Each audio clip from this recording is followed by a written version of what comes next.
സുഹൃത്തുക്കളെ, നമ്മുടെ പ്രിയപ്പെട്ട നടൻ സലീം കുമാറിന് സ്മാരകം നിർമ്മിക്കാൻ വേണ്ടി ബജറ്റിൽ 1 കോടി രൂപ വകയിരുത്തിയിട്ടുണ്ടെന്ന് അറിയാൻ കഴിഞ്ഞു. വളരെ നല്ല കാര്യം, സന്തോഷം. പക്ഷേ ഇങ്ങനെ പ്രശസ്തരായ എല്ലാവർക്കും സ്മാരകം നിർമ്മിക്കുകയാണെങ്കിൽ ഭൂമി സ്മാരകങ്ങൾ കൊണ്ട് നിറയും. അത് വലിയ പരിസ്ഥിതി ആഘാതം ഉണ്ടാക്കുക തന്നെ ചെയ്യും. ഒരുപാട് ഭൂമി ആവശ്യമായി വരും.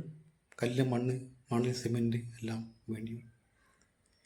പകരം 1 ഏക്കർ ഭൂമിയായി അതിൽ കുറേ മരങ്ങൾ വെച്ച് ഒരു കാടുണ്ടാക്കുകയാണെങ്കിൽ ഒരുപാട് ജീവജാലങ്ങൾക്ക്, പക്ഷികൾക്കും അതൊരു ആവാസ കേന്ദ്രമായി മാറും.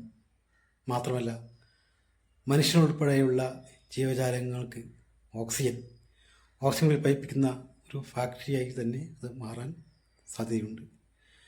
അപ്പോൾ ഭരിക്കുന്നവരും രാഷ്ട്രീയക്കാരും കാര്യങ്ങൾ ശാസ്ത്രീയമായിട്ട് ചിന്തിക്കണം എന്നാണ് പറയാനുള്ളത്. Thank you.